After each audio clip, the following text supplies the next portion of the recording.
Welcome to Sunday morning Soulful Sessions Live. Oh, Gail's here today. Hi, Soul Notes.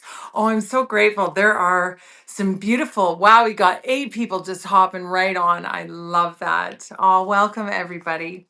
I just want to start today with a little story about what this whole theme for this month has meant as far as setting the intention for creating kindness in our lives. We're going to talk a bit more about what this theme is and where it's come from.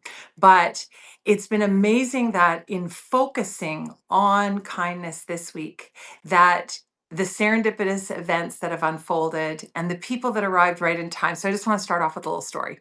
So I was heading to the gym, and with this intention in mind, thinking about kindness, living, sleeping, eating, breathing it, because it's been our theme for the last couple of weeks. I ended up at the gym and I'm walking up to the counter and I'd forgotten my card, serendipitously so.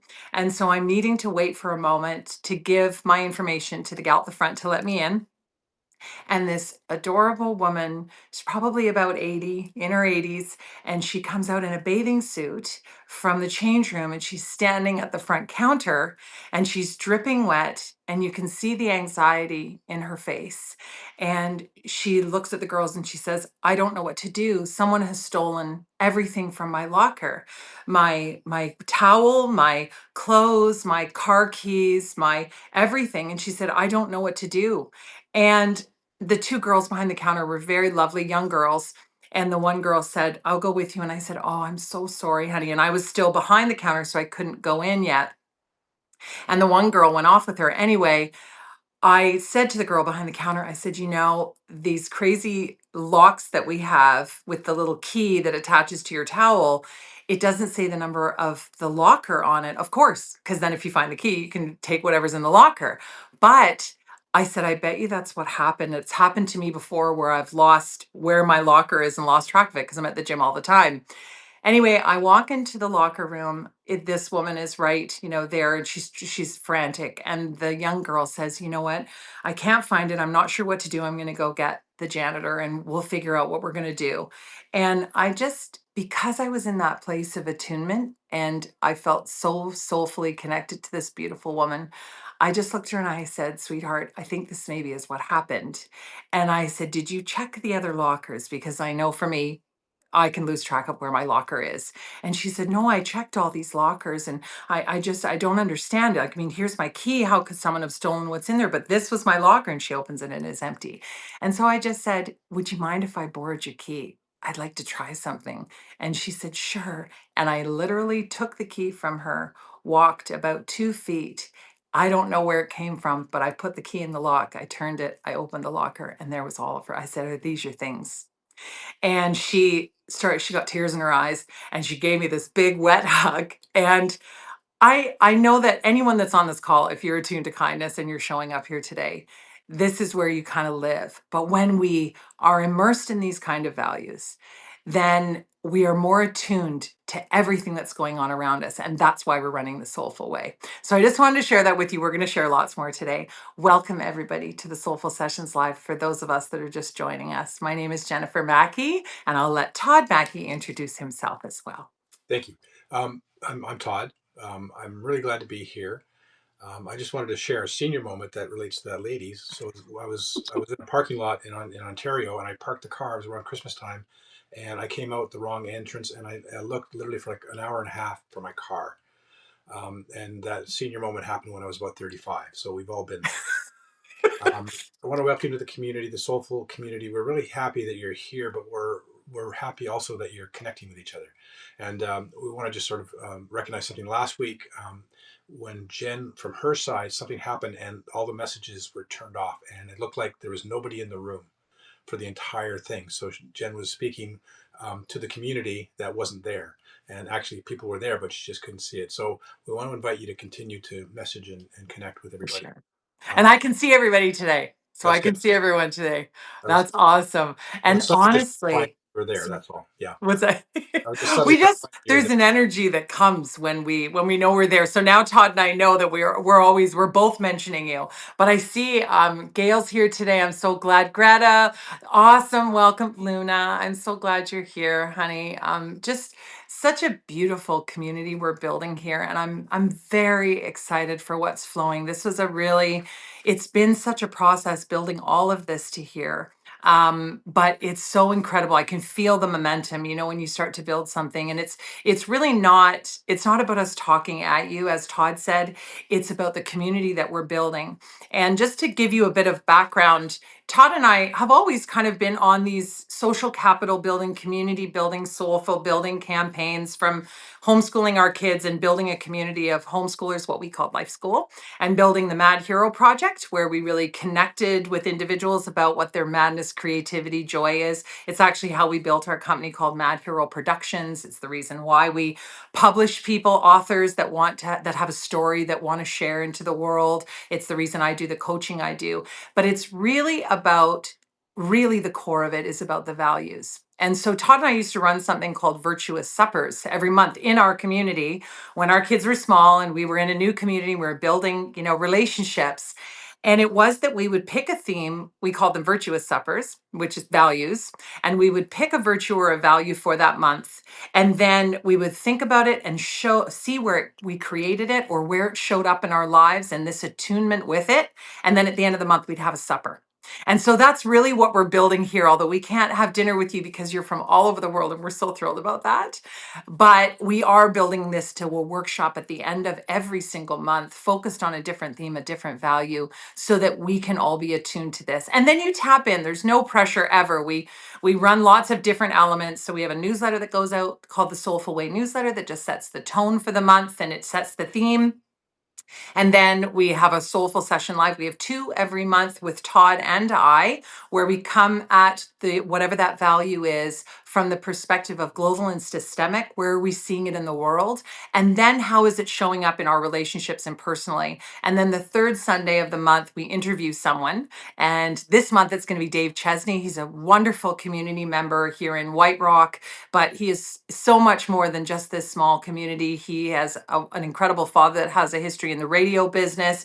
Dave has history in the music industry. He started the first online newspaper in Canada called the White Rock Sun. He's a phenomenal community member and a council member. So we're going to be talking with him next week about kindness and community, to what kind of foundation do we need to create for kindness in order to be able to have thriving communities. And then the last Saturday of every month we have a workshop. And that's our dive in. That's where we practice. That's where we meditate. That's where we discuss. So we're going to talk lots more about that today. But first of all, before we get into the flow, a lot of you, I've noticed, again, attunement with this kindness. There's a lot of busyness in the world. There's a lot of uncertainty happening in the world right now. There's a lot of intensity, even as we try to build ourselves creatively or to show up in the world or even to engage in community. And so, what I talked to a lot of you about as I sent out personal notes this week of invitation is that this promise that I made is that this would be a calm, beautiful space for you to spend your Sunday morning in. So we're going to start off with just a centering practice, a meditation to just let go. I love those hearts. Thank you so much. To just let go of whatever has been this morning and just come to this place of center. So I just invite you to set everything aside, your cup of tea, your coffee, and just set your feet on the floor so that you're grounded and just getting comfortable, and either picking a soft gaze or just closing your eyes for a moment and just taking some deep breaths in through your nose and out through your mouth.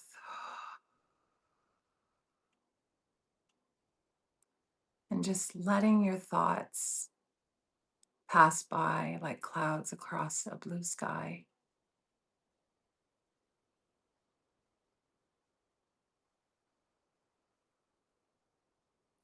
And just feeling a warmth at the center of your being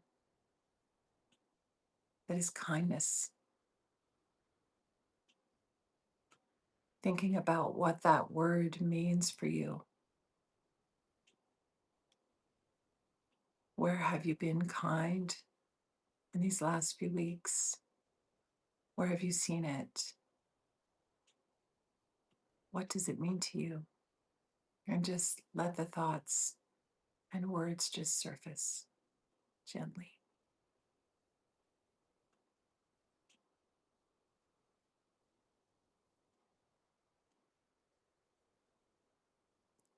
And then just feeling that warmth of kindness spread from the center of your heart out and down through your legs to your toes, from your center through your shoulders, out through your fingertips, up through your neck, relaxing your face, out through the crown of your head, and just feeling that warmth of kindness embrace you, surround you, hold you through our talk today and into the week.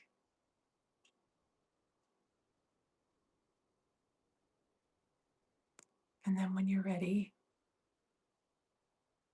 come back into your room, wiggle your toes and fingers, and open your eyes when you're ready. I just find that I I find that I need this. I I think Todd and I find this is really important in the world right now, just to come together with other kindred spirits and souls and just come to that place of center and calm and then talk about things that really matter.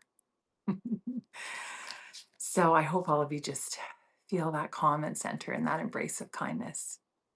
So, a little bit about what we want to talk about today is a theme that's been flowing for the last couple of weeks. So, last week, you can catch the recording on Substack or on YouTube. But we talked about kindness from a global perspective, from that what's happening out in the world. And we talked about the origins of kindness. So that's where we're going to touch today, is just to remind ourselves that the origin of kindness is about kinship. Originally, that word, or that origin meaning of that word, is about kindreds, about a small circle of people that we feel connected with, that, it's our family or it's our immediate friends. And then as kindness and that idea and evolution of that word happened, it extended out beyond what our friends and family are, out into the world. And I think that even though there's an intensity in the world now, that is constantly evolving and stretching out with the gift of online connections like this, where people are all over the world are connecting today to talk about important subjects. But that sense of belonging has expanded and stretched out. And it's a beautiful experience that we're having in that and keeping focused.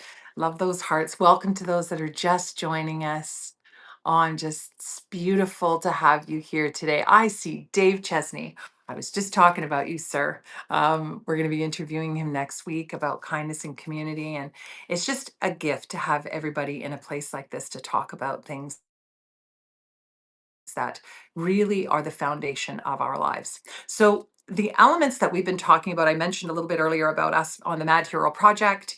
And we really started that with our kids way back when, because I worked in leadership, inner leadership development, and leadership development with healthcare and education in the world, corporations, nonprofits. My background's in communication. So, it was really about, with all of my clients, was about creating that connection first within ourselves, and then into our families, our friends, those solid relationships that sustain us, and then out into community and into business. And when we can better communicate with ourselves, listen to that voice within, which is really what the Soulful Way is all about, then we can better listen to one another, we can better connect, and then we can better communicate with the world and serve.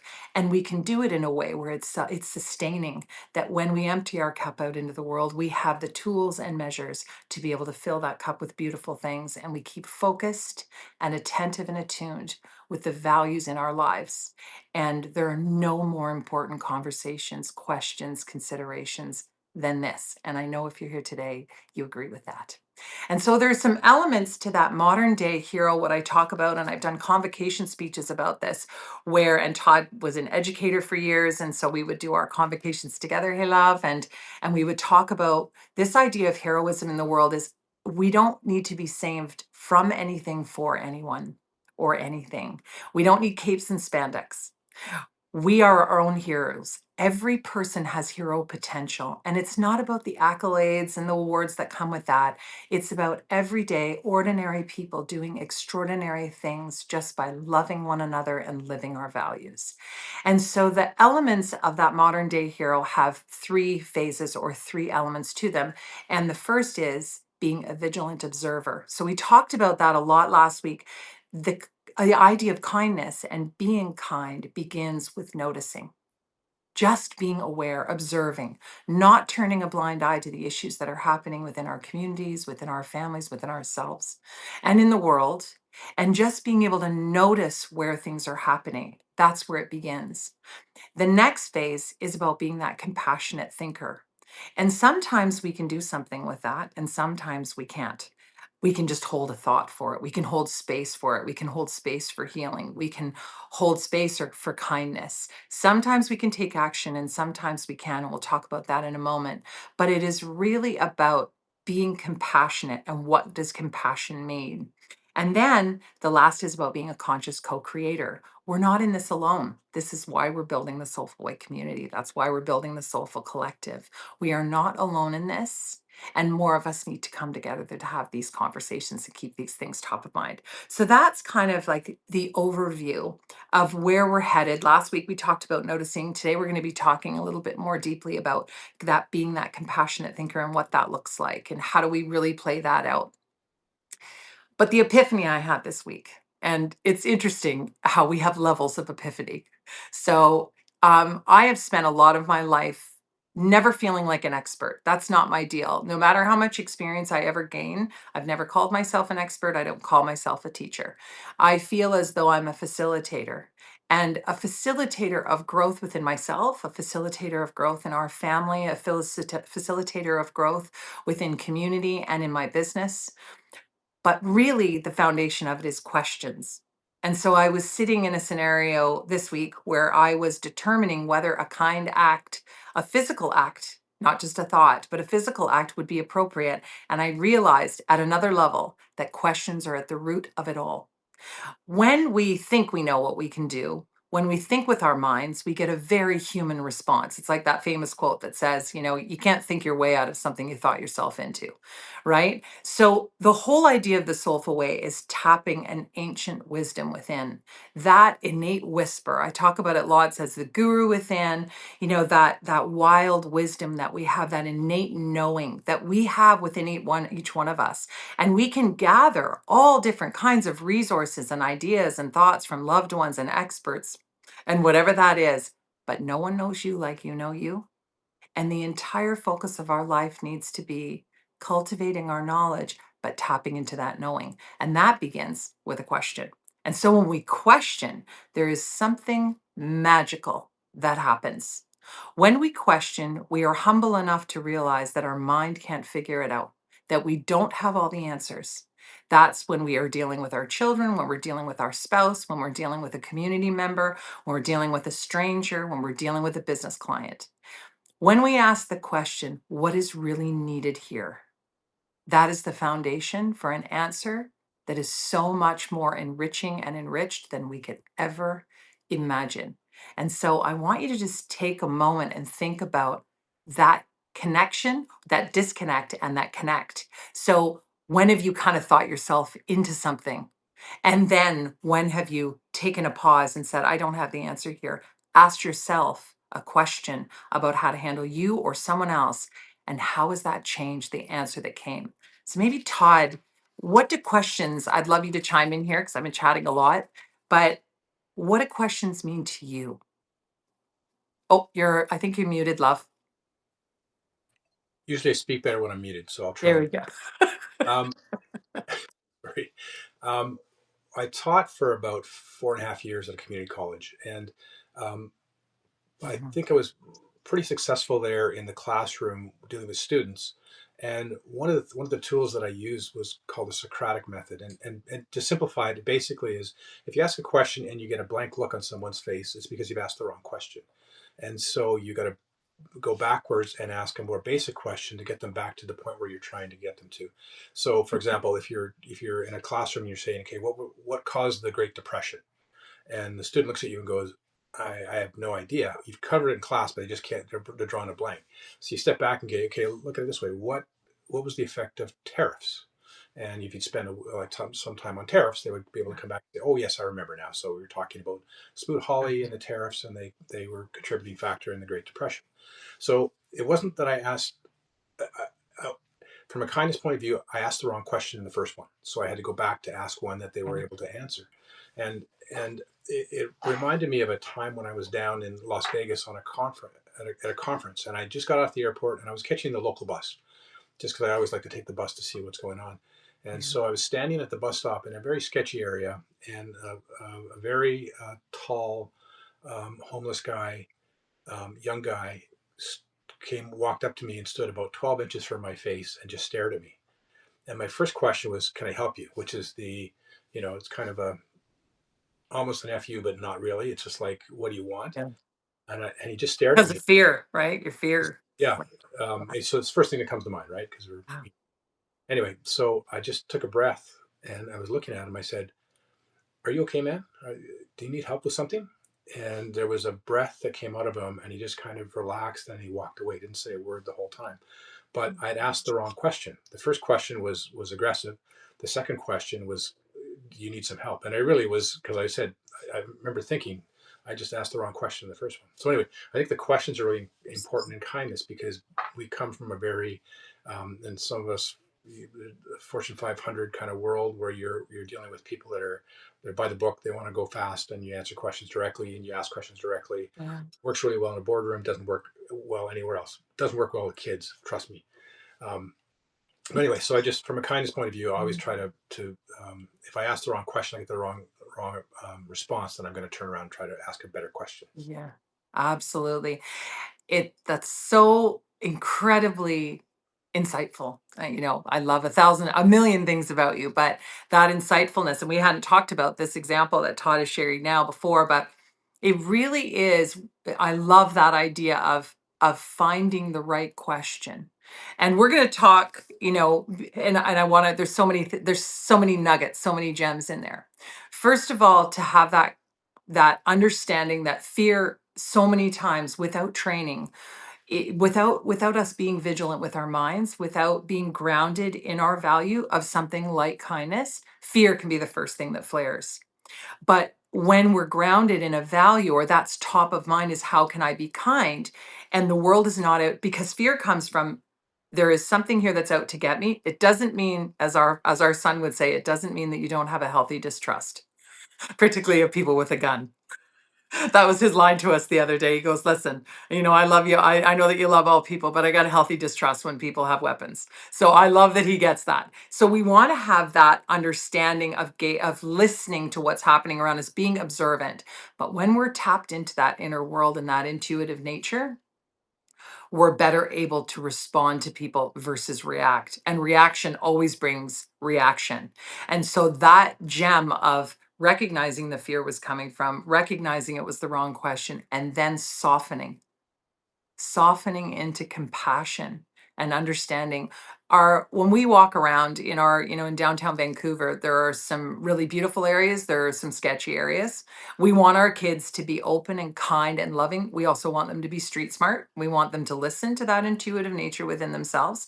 And that really reminds me, Todd, of the conversations we've had with our children about, you really won't get into much trouble unless there's a person that has a mental health issue, and then you need to listen to that intuition to just pull away. But we were saying to our boys, when you're walking around downtown Vancouver, when someone comes up to you, when you feel that aggressiveness, soften your gaze, soften your heart, be open, be kind, look gentle, look kind. Now our boys are 6'2" and 6'3", so there's that healthy balance between being really kind, but also being a hold your own. So I get that. You ladies don't head into the sketch areas of town and then just look sweet and loving. So there's a balance there, but when you get into a tough situation, ask the right question. Can I help you? Be compassionate, be kind, be loving, because then you have a better chance of someone softening themselves as opposed to aggression. We've seen it so many times where someone gets aggressive and the response is aggression. And it really comes to, is there anything else you want to add Well, on I that, just Todd? I just noticed Yeah, that Greta please. Greta made a comment about dealing with Mm, dealt with the homeless people for a long time, and the yeah, agility, the way you deal with people is really important. I think that's absolutely. important. So Thank you. when you come across to people do, like I said, I came across to abruptly. You just got to take a breath. Go, okay, what am I doing wrong? It's not about them. It's about what you did. You're so right. Thank you for bringing that because they were coming up at the bottom, but I see now. Thank you, Greta. It is so true. And I talk a lot. I've done these workshops on values for of 20 plus years in different environments and working with teams, getting back to values because that's whether that's a community group or a nonprofit. I did a workshop for the hospice, Peace Arch Hospice Society here in White Rock, just a little while ago. It really is getting to that base of values to helping people to be able to better communicate with themselves and others. And when you're talking about this, there's a foundational piece that I chat a lot about. And we do a lot of inner work and workshops on this. No matter where you live in the world, and I've lived in 4 different countries. I've worked with people from all over the world. I'm so grateful for that. Many cultures, beliefs, identifications. I love people and what connects us. And no matter what culture we come from, no matter what belief, no matter what our faith, humanity wants a few things, and they're all the same. We want to be seen, we want to be heard, we want to be valued, we want to be respected, and we want to be loved. And when you think about it, the conflicts in the world is because one of those is missing. Conflict in relationship comes from the fact that we don't see each other, or we don't hear each other, or there's a misinterpretation. When we don't value one another, that creates challenge. When we aren't kind, when we aren't compassionate, a person reacts, and then there's a snowball effect of emotion. And so, keeping ourselves grounded in something like kindness is essential in building relationships personally, professionally, and everywhere in between. So, we're going to share a few personal stories in this next little bit. And I had one at the end, but I'm going to bring it right up to the beginning because part of this element of giving, I'm just looking, kindness heals. I love that. Absolutely. Absolutely, it does. And it seems like such a simple. So I'm going to take a breath just with that comment, Claire, because that's so important. Kindness heals. These things are so simple. They're written on mugs. We've got t-shirts. There's a kindness day. There's, the kindness organizations, the movements. It's amazing. It's phenomenal and it's important. But sometimes it can become like a cliche, like kindness is a cliche. And the purpose of us having these deeper conversations around kindness is that we really we want to get back to the simplicity, but the depth of it. And we want to make sure that we're not just talking about it wearing it on a t-shirt or a mug, but we're actually living it. And even though Todd and I, kindness unlocks so much good, you're right, Luna. It really does.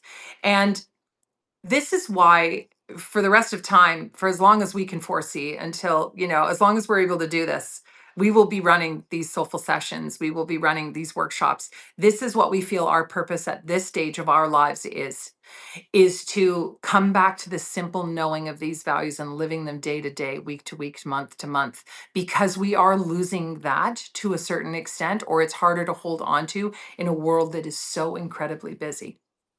And so the story I'm kind of pulling up from the bottom of a pile that I was going to talk at the end is that when we are rooted in this kindness, even when people aren't kind, even when someone is lippy or rude or dismissive, there's a different response that happens. So when you live in a space where you see that the world is out to get you, it's horrible. If you immerse yourself at all on social online media and you just run through comments that people make, you can become very mired in a sense of hopelessness, a sense of sadness, a sense of it's incredulous. The armchair warrior and the people that will just talk people down and strip them down online. And so with that anonymity, you could become immersed in that. We've talked about it a lot, but that doom scrolling thing, it's so unhealthy. Just shut off your phone, shut it down, and go do something beautiful for somebody else or for yourself. So we become focused on that. Then when someone that's homeless comes and approaches you, you're afraid, you're angry, and you're projecting onto them all the frustration you feel about all the situations that are happening in the world. But when you're focused on kindness, you're seeing it, you're creating it, you feel responsible for it, and you're envisioning it and you are noticing it everywhere. Then when someone's rude to you, it is so much easier to recognize that they might just be having a bad day as opposed to piling onto them all of the insanity and the intensity of a number of anonymous people that are, spewing on the internet. And so it's funny, yesterday at the grocery store, we're so in most, I'm just taking a look at this. Oh, sweet Pepe. So glad you're here today. I think kindness is quiet. That's why it's difficult to notice, but is everywhere. I've seen it. Much love to all. Thank you, Pepe. Oh, you're just what a wonderful man you are. We've had some intimate exchanges, connections back and forth on chats on Substack. A lot of you here, I've had those personal connections with. It's so important to me, even in this online world, that we are having these opportunities to have direct conversation.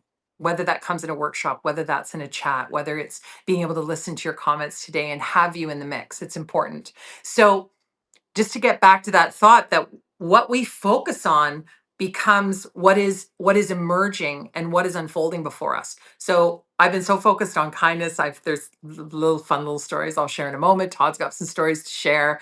Um, and then yesterday at the grocery store, this woman was just like wildly rude to me. And here I am. I am a pretty happy person. I got a smile on my face. So I'm trying to get out of the grocery store and I'm in the flower section and there's a turnstile, but I don't see, I think maybe I have to go back up to the cash register to get around because there's this turnstile, but usually a turnstile is just one way. And so I'm suddenly confused and I don't know how to get out of the store. And so the woman that works at the flower shop comes walking through and she's, got her head down. She's very busy. It's very intense, whatever's happening in her world. And she comes through the turnstile and I said, I'm so sorry. I said, excuse me, how do I get out of the store? And she goes, well, you just go around and get out. And I said, "Oh, okay." I said, I'm not sure where to get out." And she goes, "It's right through there." And she points to the turnstile like I'm an idiot and goes, right through there. And I turned around and I said, I didn't know if it was one way. And I said, okay, have a lovely day. And I walked on. And then I walked out and I met Todd because we were meeting at the other store. And I looked at him and I go, wow, I just met a woman who was not kind at all. And so, there could have been another time at another month when I was busy myself. And that would have kind of rocked my world. And I would have really felt kind of, or I would have had a reaction to that, like, excuse me. But because I'm immersed in kindness, I just thought to myself instantly, she's obviously having a rough day.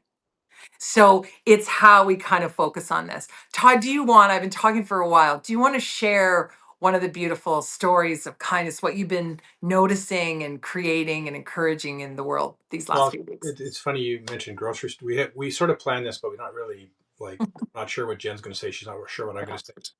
To her free credit, flow, that's very brave of you. I'm going to talk about grocery stores too, because I think that's the place where you go to test your patience in the world. Um, especially Costco. the Costco, actually, Superstore sometimes. Yeah, superstar. Um, but and anyway, we won't list all the places that are challenging because there'd be a competition. I think there's like what happens in my head is that I have these rules of etiquette for grocery stores that I think everybody should understand that nobody does. So, for example, it irritates me. I'm going to tell you the things that irritate me, and I'm going to tell you what I do about it. So when you pull into the parking lot and there's three empty spaces, and there's somebody driving a Tesla trying to do park in back into the Tesla spot, and it takes a 12-point turn for them to get into this spot between three things. That just kind of, I think, you should the car's basically a supercomputer. If you turned it off and closed your eyes, it would park itself. So that kind of thing irritates me a little bit. The lining up in the queue. So you're lining up, and there's like three people in a row, and then the fourth person comes along. They stand beside the line, not in the line, and then you walk up behind. You don't know where to stand, and I'm going. I don't understand what you're doing. Uh, You get a glimpse into the Todd Mackey's world. this is my mind. Then there's In this your mind, actually, I've never heard you say these things, but that's funny. Anyway, go ahead. Sorry to interrupt. my inner Ray, my dad. Uh, and then there's You're the near Ray Mackey. Yeah. stocking mayhem where they're stocking the shelves and they got a big cart and they put it right across so you can't get the cart beside them. And then if you get beside where you're going, they're always parked right at the spot where you have to reach up to the top to grab something.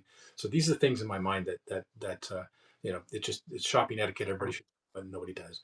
And I realize that the more I go, the more I do that, the more I think about it. It's just me in my head. And so, but these thoughts still come. So I went to Superstore the other day, and I was in the line, and there was a lady in front of me. She was a little bit older than me, and she was just kind of having trouble with stuff, and she was working very Yeah. slowly. And when you get to the end, there's two carts. You could, the etiquette would be pull your cart out around to where your stuff is, and then the other person can bag too. And the lady went to the end, and she just kind of pushed her cart out, and she was like bagging stuff, and I couldn't get by. So I said, "Excuse me, can I just get my cart around there?" She said, "Oh my God, I'm so sorry. I didn't realize in your way. I'm so silly." And she started apologizing. I said, "No, no, I don't mean, you're so lovely, and you're. I do the same thing. I did that last week. I just made up some story." And it was just about how I treated her, and then she was talking the whole time. She was a lovely woman. So Yeah. the kindness is sort of, I think, a lot of times just getting out of your own head, Yeah. and consciously making the decision to not be my dad. And I love my dad. You're right though. And doesn't it, it changes, it just takes one of us. That's another great example. It just takes one in a connection like that to shift it. Sometimes it's us, sometimes it's the other person. Yeah, But when you get two people that get angry, that's when you get loggerheads, right? yeah, But that is such a that's such so true. Like we all have these pet peeves that are happening in our head that are running around in our minds. That's why we have to be vigilant with what we think about.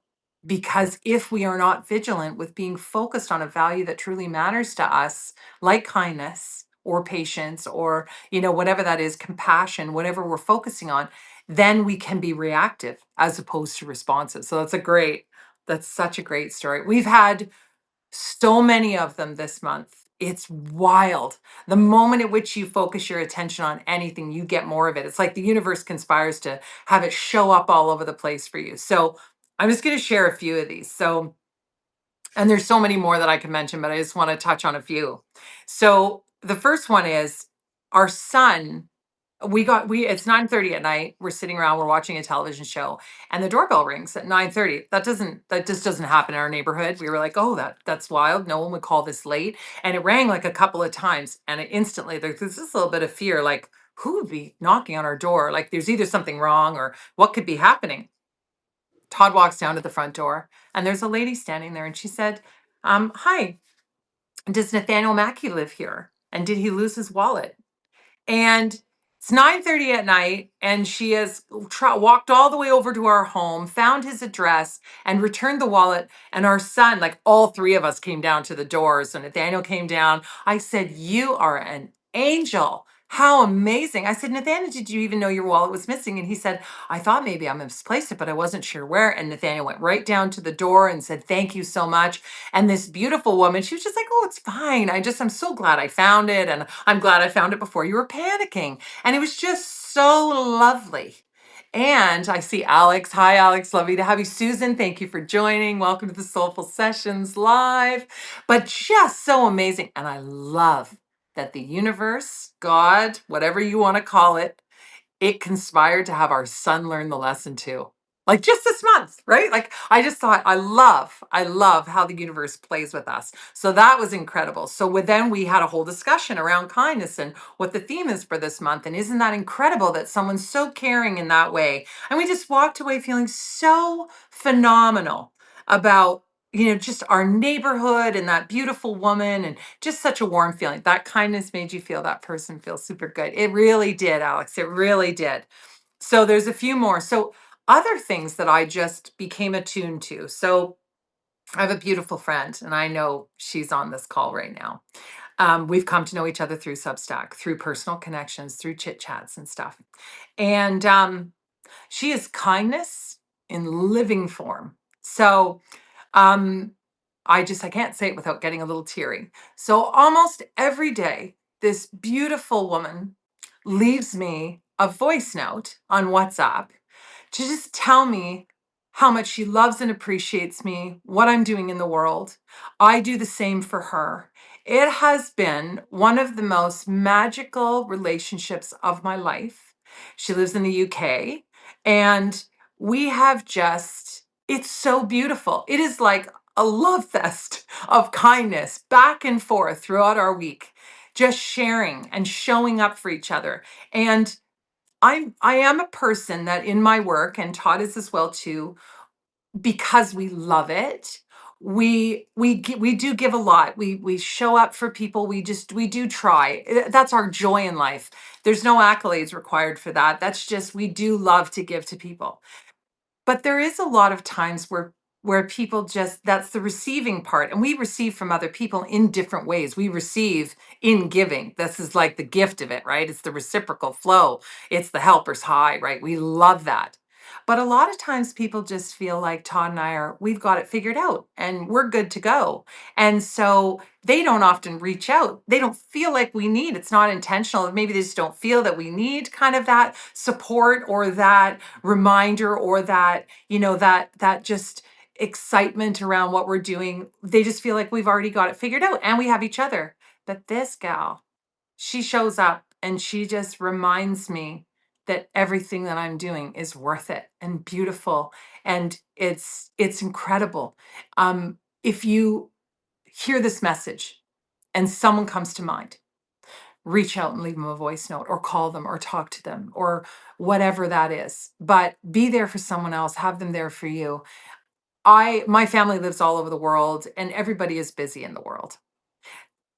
Find someone that you're not too busy for and share that, because it's been such, I am 54 years of age, and it's been I have lots of beautiful friends, but this relationship back and forth, the curiosity, the questions, the asking, tell me about when you did that. Oh, I heard this, or I saw you post about that. Could you tell me more about how that came about? The curiosity, the questions, that's the deepening of kindness. Not only the questions we ask ourselves, but the questions we ask each other.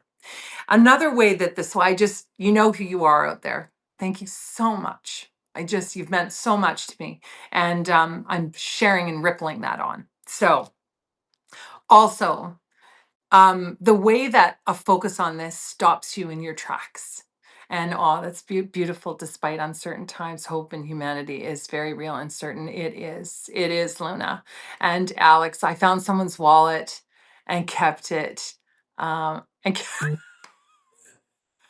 Oh, I thought I thought you were joking about the fact that you had, Alex. But I'm reading, if I ever found a wallet and kept it, I'd feel lousy for the rest of my life. I would too. Like that would be insane.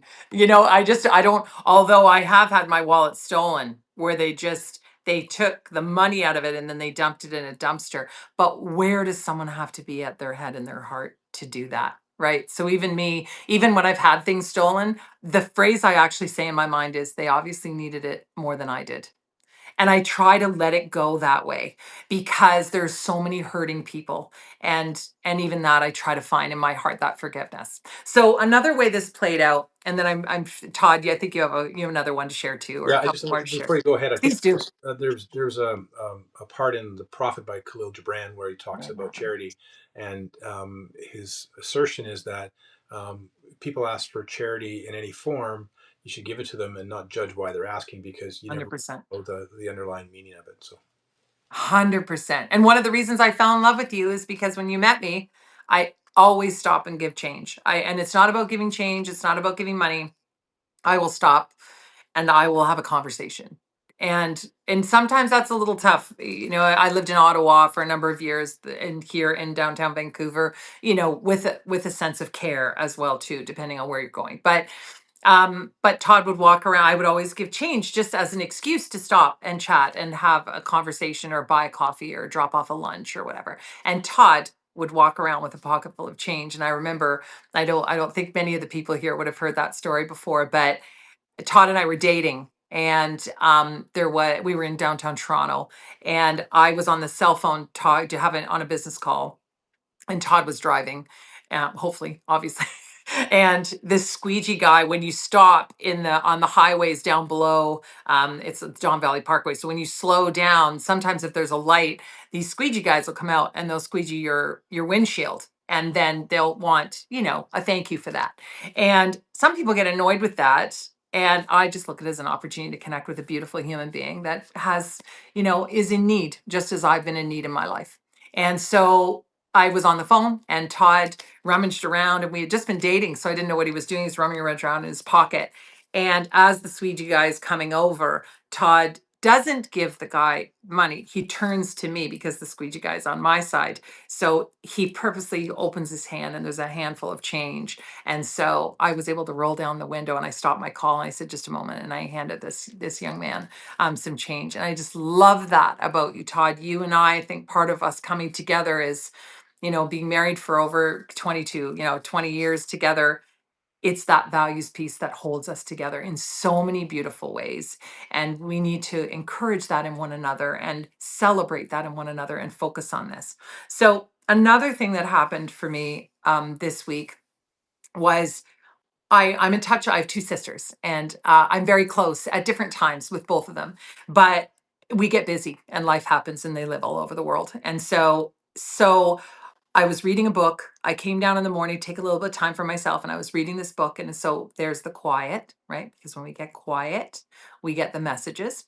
And so there was the quiet. And all of a sudden, that little voice inside me said, call your sister right now. And so I didn't even question. I put the book down. I called my sister and we had a 3 hour call. And there were many beautiful deepenings of relationship. And she really needed support. And we need to have these conversations. My brother in law was going through some health issues. And we had this beautiful conversation that I would have missed had I not been attuned. And so this idea of staying in this attunement is so important. And then determining what it is, how we give is the next thing. And so you and I were in the sauna, Todd, the other day, and and this woman started to chat with us. The sauna was packed, and this woman started to chat, and I had to think to myself, what is the kind thing to do here? Because that woman wanted to chat, but there were 5 other people, one man in particular, that were meditating in the sauna. So this just speaks to the fact that we have to consider what the kindness is. So this is the compassionate thinker, the compassionate question. And I thought, is the right thing to do to strike up a conversation with this woman who's obviously wanting to connect? She and her husband were there and they were commenting on the children in the sauna. Or is silence the kind thing to do for the other people? And so I was silent. I smiled and I nodded to what she was saying, but I remained silent. This is the other important piece. That question that we ask, what is the kind thing to do in the moment, is not about what we need. It's about what that situation needs, what that person needs. If that person that we're giving something to needs anonymity, maybe we just give them a quiet gift or we leave them a meal when they're sleeping. We don't wake them up and have that exchange. What does the person need are the questions that we need to ask. Anything to add on that, Todd? Any thoughts on that? No, I think it's a thoughtful process, and you just got to keep Mhm. things. Yeah. Absolutely. And the last little story I'll share is well, maybe two more, is just because of they're intertwined. But I wrote about it in the Soulful Way newsletter. But I always, whenever anything smashes in my world, because we have two small boys. So you can imagine, I love knickknacks. Can you tell? Like, look at the shelf behind me. I love knickknacks. And I forgot my little, oh, I do, I have them here. So I did bring her up. So whenever anything breaks in our house, I'm just checking to see if we have any comments. Owner, sorry about the typo. Yeah, absolutely. It's so beautiful to connect with all of you today. So whenever anything gets broken in our house, I always try to see the lesson. You might imagine as you're getting to know me, I try to see the deeper lesson in when things are happening. So this morning, or just this week, I got up, I went down to meditate, and in my haste of trying to clear out some paperwork to get a simpler space, this light cord that I had got caught around some treasures that were on the shelf. And I heard the smash, right? So you hear the smash and you just go, I was afraid to look at the shelf. And normally it's our little boys breaking things. And so whenever I glue anything back together, I think, oh, that's a lovely memory now of our little child when he was, knocked it over in his joy of, wearing the towel around his neck and jumping off the back of the couch like a little superhero. So I have that little memory. But this time it was me that smashed it. And I was like, damn. So I look down and I see that this glass bowl that my roommate from Grand Cayman, I lived in Grand Cayman for about 3 years when I was in my 20s, and she and I had this lovely day at the beach, and we were both, doing art on our day off, and she painted me this beautiful bowl, and we had gathered all these seashells and sand, and it was inside the bowl. and I've had it for over 30 years, and it smashed to bits. And so I took a moment, I just went, oh, but there was another part of me that just said, the memory doesn't live in the bowl. What a beautiful memory we've had. And I can let that go after 30 years. And I really did transition quite quickly. We're never going to be centered all the time, but I find that the space between when you figure out you're not centered and when you figure it out, that's what we're trying to get to with all this values living stuff. So anyway, I transitioned pretty quickly. I felt pretty proud of myself. And then I looked down, and one of my figurines that I absolutely loved, that it kind of shuffled to the back of the shelf, she was missing her head, and her whole body was there, but her head was missing. And this was the figurine that I got from a friend of mine, and she gave it to me and said, this is about service. This is about how you serve in the world. And so this figurine is the figurine that whenever I look at it and I light my candles in the morning, I look at this figurine and the thought comes into my mind that says, how may I serve? And it keeps me really grounded that everything I'm doing, I want to be rooted in that question, how may I serve? And so now she was missing her head. And I thought, what is the lesson in this? And I thought, well, girl, you've been giving and giving and giving and systemizing and setting all this up and giving, and you haven't been taking care of yourself as well as you should be. And so I was like, ding, ding, ding, there's the lesson. And so here's my little girl. And I took the time and I glued her head back on. If you look really closely, it's actually the photo in the soulful way, but I glued her head back on. And so, and then the metaphor came to my mind that we need to be compassionate without losing our heads. And so that is the theme for the workshop at the end of this month on the Saturday. The last Saturday of every month, we do a workshop. And so we are going to be talking lots more about how we are compassionate and caring and kind without losing our heads.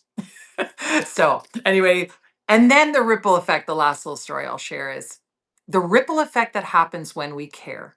I reached out to a client and I apologized because of some, oh, thank you, Greta. I see that. Awesome. I love you, sweetie. So the last little thing I'll share is that I called a client. So it was very busy because there was some health stuff going on with my sister's family. And so I reached out to a client. I said, I'm sorry, I'm a little late on this project, but I'll get up crack of dawn tomorrow. I'll get it to you.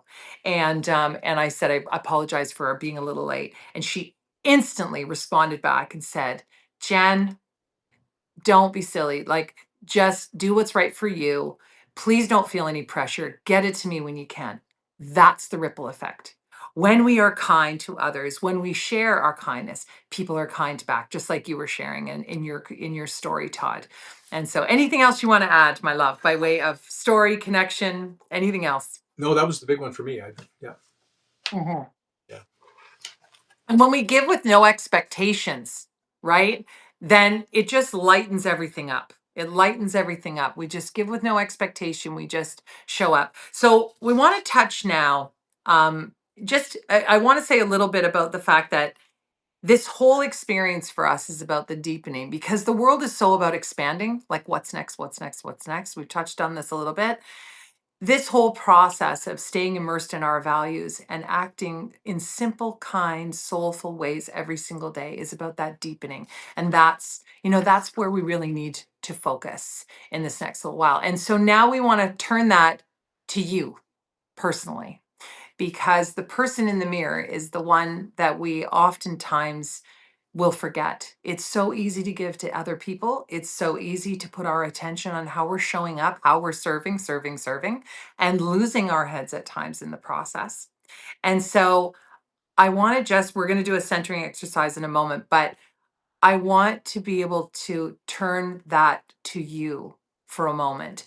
And I'd like you to think about what self care you need in these next few weeks. So, the focus for this week is you taking the time for that person in the mirror to show up in a different way. And so, just to consider in your mind, if you're speaking to yourself the way you would your best friend, are you offering yourself the same grace that you do others? Are you creating moments of rejuvenation, of reconnection, so that your cup is being filled in a way where you're not overflowing with the busyness and the intensity of what everybody else needs, but that you are emptying your cup in your practice, and then you are filling it up with what you need. And I'd love to hear your comments. If people have comments, maybe it's an intention that you have for this week. Maybe it's something, it's a kindness that you've seen in the world somewhere else. I'm going to have you, I would love it. As many people as you want. I'd love to just kind of turn this around to you and have you just share where kindness is showing up or what you think is important as far as the subject is concerned. I'd love your thoughts if you want to take a moment just to consider that. And then I want to take just a moment for a centering practice. And maybe this is the time for that because we're coming almost to the end of our time. So perhaps we'll do the centering practice. And then, if in that centering practice, you want to mention anything that comes to you, a little kindness you can show yourself. And then recognizing that all of this is building for us to be in together in community at the end of the month, to dive into some meditation and practices and discussions that allow us to deepen what's happening here with kindness for this month. And then I'm going to talk a little bit about what our values are going to be in the months ahead. Anything else you want to add, Todd, before we flow in? Yeah, I think one of the people that really influenced me in a whole bunch of ways was Sting. I was a musician back in the day, and he had a different approach to everything, but he was very articulate when he was interviewed. And I back in the day used to read a lot of interviews on musicians, and um, one of the things he talked about was that when he talked about music, he talked about it as in terms of colors and not as in terms of sounds. He talked about dynamics and interesting concepts. But he talked specifically about, they asked him about his divorce because he was married twice. So the first marriage, he was quite young. And he said, one of the things that I realized about marriage is that to move past it, you have to forgive the people that were antagonistic towards you, or in that case, the relationship. But he said, the biggest thing I learned about the breakup of that marriage was that you had to forgive yourself.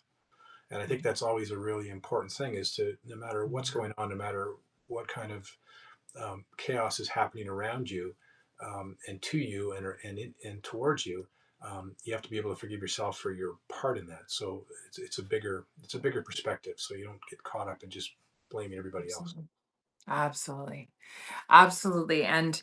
And that grace, like that's what we're talking about, turning that kindness to ourselves.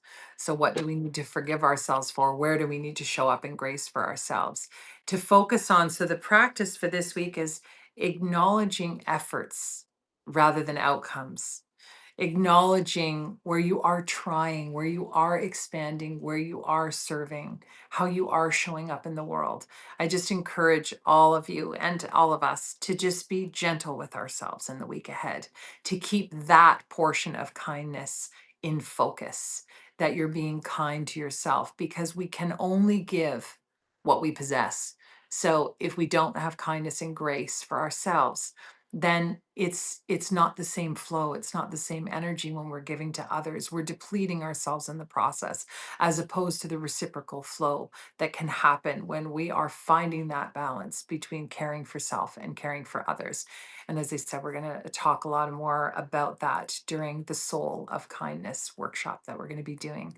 Okay, I just wanted to take a moment just to wrap up our practice for a moment, just in that centering and that calm. So just to close your eyes and to just take some deep breaths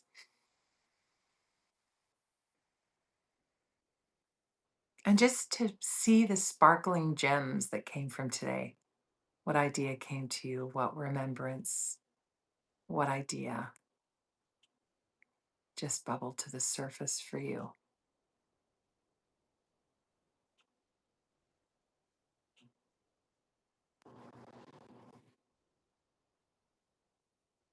And just feel that kindness wrapped all around you,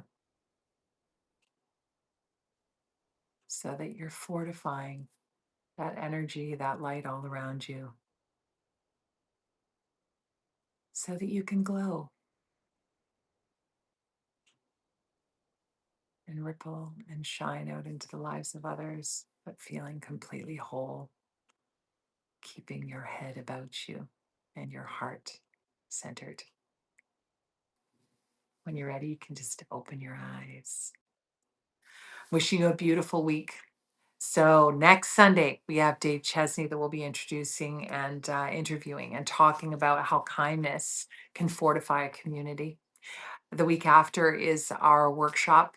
We did the Soul of Workshop, the Soul of Values workshop last month, and 13 people showed up for that workshop. It was amazing. We learned a lot. It was our test run. We really honor those of you. I know some of you on the call or will be watching this recording. You were there at that workshop. Thank you so much for just being on that journey with us of learning. I'm used to doing half day and full day workshops, so it was jam packed. So we are taking a full step back. Instead of 3 hours, going to be doing 2 hours for the workshop, and then 30 minutes of just coffee and chit chat and tea time and connecting. And we're going to be focusing on a meditation, a conversation, and then our discussion together and tips and tools that can help us keep more grounded. And we're going to be doing a really fun activity called Hero Letters, which I've done with a few organizations and people and community members. And it's such a beautiful practice. We do it in our own family. I'm really excited to share that with you. And our workshop is on the last Saturday of the month. I don't see it right here. I think it's the 28th is our, I'd have to look. Todd, can you maybe look up what the date of that Saturday is? I So, yeah, so it's the last Saturday of the month. I just forget right now what it is. But we're going to be doing a 2 hour workshop that beautiful connection together. I really want to share community if that speaks to you. If you are joining us for the first time, you can subscribe to the Soulful Way newsletter. Then you get all the updates on what's going on. You can tap the free talks during the week and the interviews. And then it's just an upgrade and a subscription for our workshop yeah, at the end of the month. But it's just, it's Saturday the 20th. Yes. Saturday the 28th. Okay, good. I Yeah. nailed it. So it's just 1888 for our subscription. So and then that's the private community that we want to be able to build, and we want to uplift and celebrate one another in our work. So it just allows us a bit more of that intimacy. So and reach out with any questions or comments. I just want to go through and just honor the comments coming, because that's my favorite bit, is hearing from all of you. Luna, thank you so much for nourishing time. I'm so glad, Luna. Thank you. Janine, so lovely to meet you here. I love that our friend Scott Jones connected us. He's just a gem. I really look forward to featuring you, Janine, in the Soulful Collective in our special edition. Rebecca, my angel, thank you, sweetheart. Creamium, I've not met you, but I'm so grateful that you're here. Gail, I'm so glad you could make it today. Greta, thank you so much, everyone, for joining us on your Sunday morning. I hope that's just been soul fulfilling, and I'm just wishing you such a beautiful week, just connected with that kindness within and out into the world. And please send any comments. I'd love to hear from you. Todd and I answer every single one. Just feel so grateful. And And make anything sure you else? come back next week for Dave Chesney. He's a really interesting, thought Yeah. provoking, and funny guy. He is. Can't wait. Thank you, Gail. Wonderful. Lots of love, everyone, just surrounding you in that bliss bubble of kindness for your week. Okay, we'll talk very soon. Mwah. Bye, everyone. Lots of love. Bye bye.